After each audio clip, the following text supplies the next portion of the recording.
बिस्मिल्लाहिर्रहमानिर्रहीम। अस्सलाम वालेकुम। आप जानते हैं, आप देख चुके हैं दिल दहला देने वाला वाक़या, अफसोसनाक वाक़या, शर्मनाक वाक़या जो दरिंदगी हुई एक ख़ातून के साथ। उसकी तफसीलात आप सारे जानते हैं, मुसलसल मीडिया पे रिपोर्ट हो रहा है, सोशल मीडिया पे टॉप ट्रेंड है। लेकिन उसके बाद हमारा एक और अफसोसनाक रवैया ये है कि जब भी इस तरह का वाक़या होता है तो उस वक्त जो है वो खैर मुज़म्मतें भी शुरू हो जाती हैं, एक्शन भी शुरू हो जाते हैं। उसने भी एक्शन ले लिया, उसने भी एक्शन लिए, ये कर देंगे, वो कर देंगे। और उस वाक़े और उस साने के बाद अगले वाक़े और साने तक का इंतज़ार किया जाता है ताकि दोबारा वही सारा राग लापा जाए, वही सारे बयानात दिए जाएँ, वो सारी मुज़म्मतें की जाएँ। बाकायदा तौर पर कोई ठोस जो है वो लाहे अमल सामने नहीं आता। मैं ये समझता हूँ कि जैसे नेशनल एक्शन प्लान था उसी तरह से एक एक्शन प्लान की ज़रूरत है। पूरी कौम उस एक प्लान के ऊपर आए और उस पर अमल दरामद किया जाए, तब हम इन वाक़यात को रोक सकते हैं या इनमें कमी ला सकते हैं। क्योंकि पिछले चंद रोज़ में हमने देखा है कि दोबारा बच्चों के साथ जिनसी ज़्यादती के वाक़यात बढ़ गए हैं और ख़वातीन के साथ ज़्यादती के वाक़यात बढ़ गए हैं। हमने देखा पिछले दिनों में मदारिस के अंदर और मसाजिद के अंदर बच्चों के साथ ज़्यादती के वाक़यात बढ़ गए हैं, तो ये वाक़यात बढ़ते चले जा रहे हैं। उसके बाद आप देखें कि एक और बहस छिड़ गई है, सरेआम फांसी होनी चाहिए नहीं होनी चाहिए। कोई कहता है इसकी वजह यह है, ये ज़्यादतियों की वजह, कोई कहता है ये है। मैं ये समझता हूँ कि जो 4, 5, 6 वजूहात जो मुमकिन तौर पर हो सकती हैं, उन तमाम चीज़ों के ऊपर काम किया जाए ताकि उनमें से जो भी एक मसला होगा चलें उसका हल भी निकल आएगा और कुछ बेहतरी आना शुरू हो जाएगी। मैं ये समझता हूँ कि सबसे पहले तो हमारे पास जो कवानीन हैं उन कवानीन पर अमल दरामद होना चाहिए। पुलिस की कारकर्दगी बेहतर होनी चाहिए। पुलिस की कारकर्दगी हमारे बहुत ही अफसोसनाक है, बहुत ही शर्मनाक है। बग़ैर पैसों के पुलिस वो काम नहीं करती। पुलिस की कारकर्दगी को बेहतर बनाने की ज़रूरत है, ब्यूरोक्रेसी के रवैये को बेहतर बनाने की ज़रूरत है। इन सब से बढ़कर अदालतों को बेहतर बनाने की ज़रूरत है। वहाँ पर केसेस जाते हैं 8-8, 10-10 साल केसेस चलते रहते हैं। सेशन कोर्ट से फैसला आया, फिर हाई कोर्ट में पेंडिंग रहा, हाई कोर्ट से आया, फिर सुप्रीम कोर्ट में पेंडिंग रहा और 10 साल गुजर जाते हैं। और हमारी अदालतों को बहुत बेहतर करने की ज़रूरत है। और उसके बाद लोगों की तरबियत के ऊपर काम करना चाहिए। स्कूलों में निसाब ये पढ़ाया जाना चाहिए कि बच्चों की शुरू से एक तरबियत होनी चाहिए, अखलाकियात पढ़ाई जानी चाहिए। ये एक बहुत बड़ा मसला है कि हमारे स्कूलों में इंग्लिश लिटरेचर तो पढ़ाया जाता है, बहुत कुछ पढ़ाया जाता है, लेकिन स्टूडेंट्स की अखलाकियात को बेहतर बनाने के लिए वो काम नहीं किया जाता जो किया जाना चाहिए। और इस सब के बाद मैं ये समझता हूँ कि सज़ाएँ बिल्कुल सख्त होनी चाहिए, सरेआम फांसी बिल्कुल होनी चाहिए। आप तमाम चीज़ों पर अमल दरामद शुरू कर दें, तमाम चीज़ों पर काम शुरू कर दें। पुलिस को बेहतर करने पे, ब्यूरोक्रेसी को बेहतर करने पे, लोगों की अखलाकी तरबियत पे, जो अदालती सिस्टम को बेहतर बनाने में, सरेआम सब चीज़ों पर आप अमल दरामद करें। थोड़ा थोड़ा अमल दरामद होता चला जाएगा और बड़ा फ़र्क जो है वो आएगा। तो फिर ये भी देखें कि जब ज़ैनब अलर्ट बिल आया था तो कैसे बिलावल साहब ने उसमें बच्चों के साथ जिनसी ज़्यादती करने वालों को जो सज़ाए मौत की सज़ा थी वो ख़त्म करवाई थी। काश कि मीडिया पे जो लोग आज बात कर रहे हैं, जो हमारी ख़वातीन एंकर्स बात कर रही हैं, मेल एंकर बात कर रहे हैं, वो इस बात को भी हाईलाइट करें कि बिलावल साहब ने, चलें ये तो एक खातून के साथ ज़्यादती का मामला है, लेकिन बच्चों के साथ भी ज़्यादती के मामलात सामने आ रहे हैं। मरवा बच्ची कराची वाली वो आपके सामने है। तो ये सज़ाएँ सख्त होनी चाहिए, सज़ाए मौत होनी चाहिए। इसके बाद इसी से जुड़े हुए एक और मामले की तरफ आता हूँ। आप देख रहे हैं कि एक बहस बड़ी चल रही है पिछले 5-6 रोज़ से या इससे ज़्यादा दिन हो गए कि जी ख़वातीन एंकर्स को हरासा किया जाता है, ऑनलाइन हरासमेंट होती है और ये होता है वो होता है, और बड़ी एक मुहिम चलाई गई है और अब उसमें 150 ख़वातीन के दस्तखतों के साथ एक मुहिम चलाई गई है।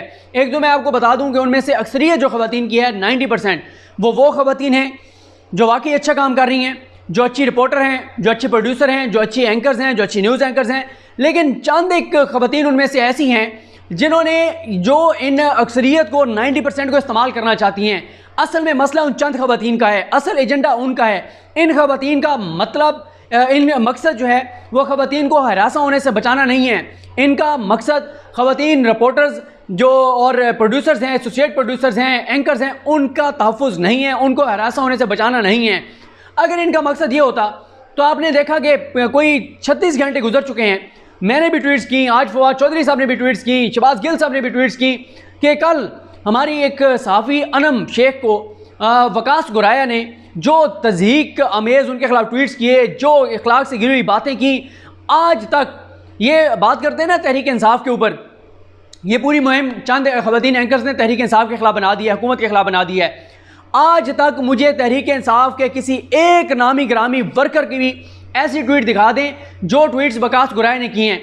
लेकिन इस जो तबका है जो इस मुहिम को लीड करने वाली ख़वातीन है 10, उनमें से किसी एक ने भी इसकी मजम्मत नहीं की। मैंने नहीं देखी, कम अज़ कम जब तक मैं ये वीडियो रिकॉर्ड कर रहा हूँ मैंने नहीं देखी। कल से मैंने ट्वीट्स किए, लोगों ने टैग किया, सैकड़ों ट्वीट्स में टैग किया। हाँ, सबसे पहले नादिया मिर्ज़ा साहिबा ने बहुत सख्त ट्वीट्स किए, फिर मैंने देखा फ़रिया अदरी साहिबा ने ट्वीट किए, मुना खान ने ट्वीट किए, उम्मे कलसूम ने जो है वो ट्वीट किए, सैरिश लोधी ने ट्वीट किए, सैरिश मान ने ट्वीट किए, आमना बोल टीवी की बहुत अच्छी रिपोर्टर हैं उन्होंने ट्वीट किए, और उम्मे कलसूम ऐसे मोहम्मद मालिक साहब की टीम में मैंने देखा बहुत सारी जो फीमेल रिपोर्टर्स हैं, एंकर्स हैं, उन्होंने मजम्मत की।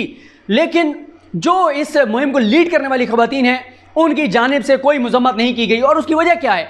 उसकी वजह यह है कि इस सारी मुहिम के पीछे भी वही लोग हैं, मास्टरमाइंड वही हैं जिनका ताल्लुक वकास गुराया एंड को से है। वकास गुराया के साथ इनके राब्ते हैं, वकास गुराया के साथ इनके ताल्लुकात हैं।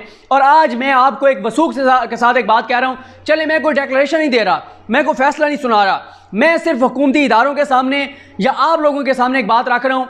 अगर आप इस मुहिम के पीछे जो मास्टरमाइंड हैं, ये जो खवातीन सामने नजर आ रही हैं, ये नहीं है, और इनमें से अक्सरियत तो बहुत अच्छी रिपोर्टर्स हैं, बहुत ज़बरदस्त एंकर्स हैं, बहुत ज़बरदस्त प्रोड्यूसर्स हैं, साफ़ी हैं, अक्सरियत की मैं बात ही नहीं कर रहा। इनमें से चंद हैं जिनको पता है कि इस मुहिम के मास्टरमाइंड कौन है। उनको ये भी पता है कि इस मुहिम का मकसद सिर्फ और सिर्फ पाकिस्तान को बदनाम करना है, पाकिस्तान का दुनिया में मनफी चेहरा दिखाना है, दुनिया में दिखाया जा सके कि पाकिस्तान खवातीन रिपोर्टर्स के लिए, खवातीन साफ़ियों के लिए जो है वो मुश्किल जगह है काम करने के लिए। और इसके पीछे भी अगर इसके अब ताने बाने देखेंगे कहाँ जाकर मिलते हैं, इसके ताने बाने उन्हीं की तरफ जाएंगे जो औरत मार्च के पीछे थे, इसके ताने बाने उन्हीं की तरफ जाएंगे जो पाकिस्तान में हम जिन्स परस्ती को फ़रोग देना चाहते हैं। ये एक पीछे बहुत बड़ी एक लॉबी है जो मुख्तलिफ अंदाज में मुख्तलिफ मुहिम्मात के ज़रिए चीज़ें पाकिस्तान में लाने की कोशिश करती है। आपने देखा कि ये ना करें, आपने देखा कि पहले हम जिन्स परस्ती के हवाले से मुहिम शुरू हुई, उसके ऊपर बहुत सख्त रिएक्शन आया पाकिस्तानियों का। उसके बाद वो मामला दब गया और फिर औरत मार्च के नाम पे ये सारा खिलवाड़ किया गया। फिर उसके बाद और मुख्तलिफ तरह से हुआ और अब ये सारा मामला ये जी खवातीन एंकर्स को हरासा किया जाता है। और मेन इल्ज़ाम किसके ऊपर है? डॉक्टर अरसलान खालिद के ऊपर, अजहर मिशवानी के ऊपर, मूसा विर्क के ऊपर। और उनका कसूर क्या है, उनका जुर्म क्या है? उनका जुर्म सिर्फ यह है कि इनमें से चंद खवातीन जिनके पोलिटिकल पार्टीज़ के साथ राब्ते हैं, जो उनकी कारकुन बनी हुई हैं, वो फेक न्यूज़ देती हैं और वो आगे से उसकी क्लैरिफिकेशन करते हैं। हाँ, सोशल मीडिया पे गालियाँ दी जाती हैं, बिल्कुल दी जाती हैं और गलत हैं। मेरी आप वो वीडियो देखें, आप अब मेरी लास्ट 10 वीडियोज़ में जाकर देखें। एक वीडियो है जिसमें मैंने लाहौर में जो एक्टिविस्ट इकट्ठे हुए थे उसके ऊपर मैंने वीडियो की थी। मैंने कितनी तफसील के साथ बात की थी कि गालम गलौज नहीं होनी चाहिए। और फिर आप एक और मुनाफिकत भी देखें, जब हुकूमत जो है वो ये कर रही थी कि सख्त कवानीन ला रही थी सोशल मीडिया के ऊपर गाली देने वालों के खिलाफ, हिरासत करने वालों के खिलाफ, यही खवातीन थी जिन्होंने ये कहा कि जी ये तो आज़ादी ज़राए पे पाबंदी है। इन्होंने वो रूल्स एंड रेगुलेशंस नहीं अप्रूव होने दिए थे, हुकूमत बैकफुट पे चली गई थी। और खवातीन के साथ या बच्चियों के साथ ज़्यादती के जो दरिंदे हैं, ज़्यादती करने वाले दरिंदे हैं, उनको जब सरेआम फांसी देने की बात आती है तो उस पर भी यही खवातीन जो इस सारी मुहिम के पीछे हैं वो उसकी मुखालफत करती हैं। मैं अक्सरियत की बात बार बार कह रहा हूँ, नहीं कर रहा। अक्सरियत में से बहुत अच्छी रिपोर्टर्स हैं, एंकर्स हैं, सब कुछ हैं, लेकिन मैं चंद की बात कर रहा हूँ जो इनमें से गिनी चुनी सरकर्दा हैं। और उन सरकर्दा में से भी कुछ हैं उनको ये तो पता है कि पीछे इसके कौन है, मास्टरमाइंड इसके कौन है। और मैं ये भी कहता हूँ कि इनमें से जो इसके पीछे मास्टरमाइंड हैं, कुछ खवातीन और कुछ मर्द, उनका सोर्स ऑफ इनकम आप चेक कर लें, आप देख लें उनको पैसा कहाँ से आता है, उनका किन किन NGOs के साथ ताल्लुक है, आप ये चेक कर लें तो दूध का दूध और पानी का पानी हो जाएगा। अगर इनका मकसद खवातीन का तहफ़्फ़ुज़ था, अगर इनका मकसद खवातीन सहाफ़ियों का तहफ़्फ़ुज़ था, तो फिर अनम शेख के ख़िलाफ़ होने वाली वकास गुराया की ट्वीट्स की मज़म्मत क्यों नहीं की गई, उसके ऊपर मुकम्मल खामोशी क्यों इख्तियार की गई? उसकी वजह यह है कि वकास गुराया इनका अपना है और ये वकास गुराया की अपनी है, इनके ताल्लुकात हैं उनके साथ। क्योंकि डोनर्स दोनों के एक हैं, उसके भी डोनर वही हैं, इनके भी डोनर वही हैं। उसका भी मकसद पाकिस्तान का मनफी चेहरा दुनिया के सामने लाना है, इनका भी मकसद पाकिस्तान का मनफी चेहरा दुनिया के सामने लाना है। जहाँ तक बात है खवातीन को हिरासत करने का, जहाँ तक बात है खवातीन रिपोर्टर्स के तहफ़्फ़ुज़ का, जहाँ तक बात है खवातीन सहाफ़ियों को गालियाँ या हिरासत करने वालों का, तो उनको आप जितनी सख्त सज़ाएँ दे सकते हैं दें, हम आपके साथ हैं। लेकिन मकसद खवातीन सहाफ़ियों का तहफ़्फ़ुज़ नहीं है, एक मखसूस टोले का दिफा है। और वो मखसूस टोला जिनके तल्लुकात पॉलिटिकल पार्टीज़ के साथ हैं, जिनके एजेंडे हैं, जो एजेंडों पे काम करती हैं, ये उनके मकासद हैं। और बाकी इनका ये नहीं है कि बाकी ये खवातीन सहाफ़ियों के तहफ़्फ़ुज़ की बात करती हैं। अगर इनको इतनी खवातीन की फ़िक्र है तो सबसे पहले तो इनको बच्चियों की फ़िक्र होनी चाहिए। और बच्चियों की फ़िक्र है, छोटी बच्चियों के साथ ज़्यादती करने वालों के हवाले से इनको कंसर्न है, तो फिर सपोर्ट करें पब्लिक हैंगिंग को, सज़ाए मौत को। वहाँ पे तो बिलावल साहब ने सज़ाए मौत ज़ैनब अल-अर्बिल से निकलवा दी, कि ज़्यादती करने वाले को सज़ाए मौत नहीं दी जा सकती।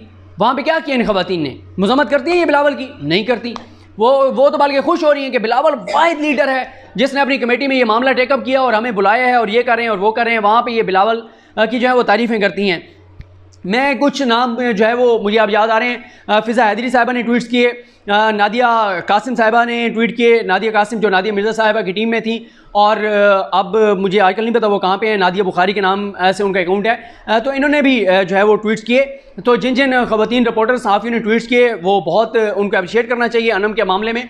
और अनम ने भी अपनी जो वीडियो की वो बहुत अच्छी की और उनको स्ट्रॉन्ग रहना चाहिए और डट कर वो खड़ी रहें। हम इस मामले में उनके साथ हैं। उनके साथ जो कुछ हुआ वो काबिल मज़म्मत है। काश कि ये जो औरतों का हरासा करने, ख़वातीन सहाफ़ियों को हरासा करने की मुहिम को लीड करने वाली हैं, काश कि ये भी इसकी मज़म्मत करती, लेकिन वो मज़म्मत ना कर सकती थी, ना करेंगी। मुझे अपनी दुआ में याद रखें। अल्लाह करीम हम सब का हामी नासरो। अल्लाह हाफ़िज़।